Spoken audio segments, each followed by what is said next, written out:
Hello guys, hello, this is for Taurus. Taurus, welcome dito sa aking channel. This is timeless reading. So, panoorin mo yung same sign mo, Capricorn tsaka Virgo. Baka makaresonate ka sa kanila.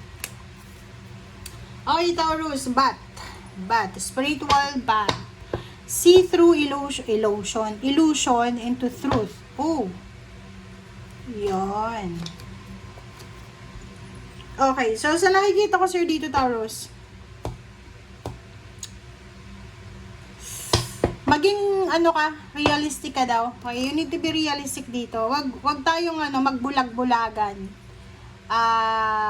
Alam mo yung totoo, pero pilit mong iwinawaksi ang katotohanan kasi nagbubulag-bulagan ka. Bakit? Kasi mahal mo. Bakit? Kasi dependent ka na sa kanya. Siya yung comfort zone mo. O, diba? Wag tayong ilusyonada. Make sure na doon tayo sa katotohanan. Make sure na ipaglaban natin yung katotohanan. Kahit masakit, tanggapin. Kasi yun ang totoo. Okay? Be realistic, be authentic tayo guys. Okay? Yun yung sabi ng bat sa'yo.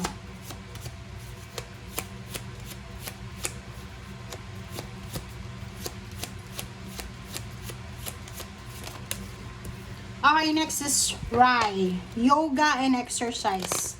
Yoga and exercise is essential. So, yun, are essential. So, Taurus, importante ang pagpapahinga. Importante yung pag-iisip. Okay? Importante yung health mo, physical, mental, psychological, peace of mind, and spiritual. Okay? Hindi lang puro tayo love life. Kasi, sa nakikita ko sa'yo dito, Taurus, puro ka lang love life. Puro ka lang pera. Trabaho, love life. Wala ka nang pakialam sa parents mo, wala ka nang pakialam sa siblings mo, sa relatives mo, sa friends mo. Nakatuto ka na lang dyan sa relationship mo or sa trabaho mo. Sabi ng baraha, kailangan mo din na bumalik sa dati. Kaya nga may kasabihan tayo eh. Kung sino man ang hindi marunong lumigon sa pinanggalingan, ay hindi makakarating sa paroroonan. Tandaan nyo yan. Yung mga Taurus ditong kaaway yung magulang, yung kapamilya, yung mga taong parang nagtulong-tulong para maging ganyan ka, maging mabuting tao ka, makapagtapos ka ng pag-aaral. Nako, wag nyo silang kakalabanin kasi talagang ibabalik. Nasa tayo ngayon Saturn retrograde. Ngayong 5 months na ito, okay, July hanggang December 10. Balikan mo ako December 11, 12, 13, 14, 15 bago magpasko. Mag-personal message ka or mag-comment ka. Balikan mo ako. Sabihin mo sa akin kung walang babalik sa'yo na karma. Kasi for this 5 months na to, kung naging mabuti kang tao sa pamilya mo, lalo na sa parents mo, magandang balik ang ibibigay sa'yo. Pero kung naging masama kang kapatid, masamang anak, masamang magulang, masama ka, ingatan mo ang sarili mo, ingatan mo, kasi talagang sisingilin ka. Mabisyo ka ba? Marami kang bisyo. Magaling kang sugal or whatsoever. Mag-iingat ka. Kasi talagang ibabalik yan sa'yo. Okay, huwag tayong maging realistic tayo, yung sinasabi ng baraha. Pag nakagawa kayo ng kamalian, kailangan yung humingi ng tawad. Okay? Kasi sa lakas ng ego, sa taas ng ego, meron na iba na instead na humingi ng tawad kasi sila yung nakasakit, sila pa yung babalagtarin nila yung situation, feeling biktima na sila na yung biktima, hindi sila hihingi ng tawad, mag-aantay lang sila. So, yung mga taong ganon, kahit anong zodiac sign, kahit hindi Taurus, ngayon na 5 months na to, sisingilin sila ng karma. Kasi dapat tayo guys, pag nagkakamali tayo, humihingi tayo ng tawad. Huwag tayong kasi pag ganon na reverse psychology tayo, yung ginagamit natin, reverse psychology, minsan victim mentality, parang ganon, mali yun. Kung ang akala ng iba nakaligtas na sila sa karma, kasi walang karma na dumating after nilang gumawa ng kasamaan. Ako, ngayon, nakakatakot yung Saturn, kasi yung Saturn is a justice yan eh. Walang makakaligtas sa mga ginawa natin. Okay, Six of Cups and Queen of Pentacles. Oh. Sabi ng baraha sa'yo dito, yun, there's a justice talaga. Posibleng bumalik ka sa dati mong pinagtatrabahuhan, posibleng bumalik ka sa dati mong source of income, parang ganon. And sa barahan na to, possible na mayroong kontrata ka.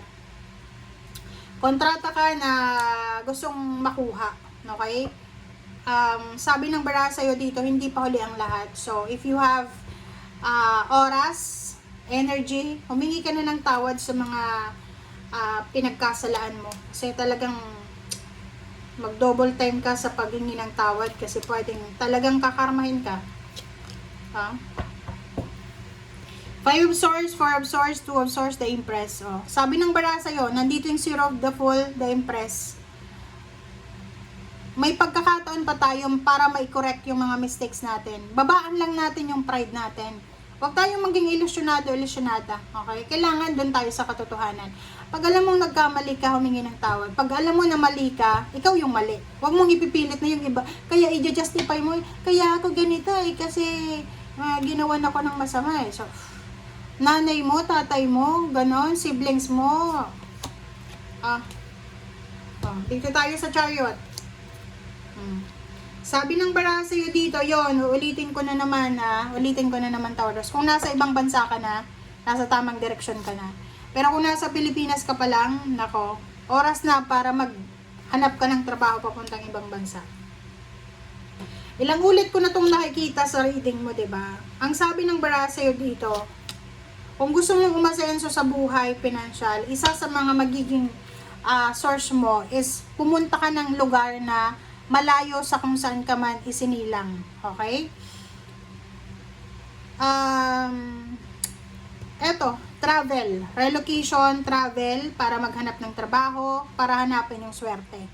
And you need to have patience. And sabi ng baraha sa'yo dito, huwag masyadong nakafocus sa love life. Eto na naman tayo eh. 'Di ba? Like eto, bata ka pa, nasa below 40, below 30. Gusto mong mag-abroad, gusto mong pumunta ng city para maghanap ng trabaho, hindi mo magawa. It's because kontrolado ka ng relationship mo. Yun, pag inalis mo yung relationship mo, maraming opportunities ang papasok sa buhay mo. Itaga mo yan sa bato.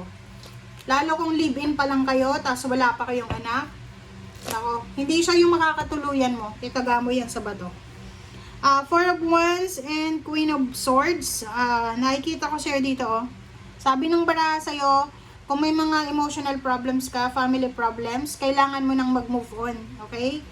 The Hermit, yun, pag-isipan mo daw ng mabuti kung ano yung mga steps, moves mo regarding sa finances. Yun nga sabi ko sa inyo dito, ilang beses na mag-focus kayo sa pagkakaperahan. Pera, pera, pera. Wag puro sa love life, wag puro sa relationship. Okay? Ayan, tingnan mo yung ilalim niya. Hardworking ka pero wala kang naiipon. Puro away, puro gulo sa relationship. Diba? Be realistic eh. Diba? See through illusion into truth. Alam mo na ikaw yung tumataguyod sa relationship nyo, financially, emotionally. Panay away lang, gulo lang, misunderstanding, selos, ang ibinibigay sa'yo ng love life mo. So, bakit ka pa mag-i-stay dyan? Okay. Nandito yung Chariot. Iska po na. Habang maaga pa, habang bata ka pa. Thank you guys. Bye!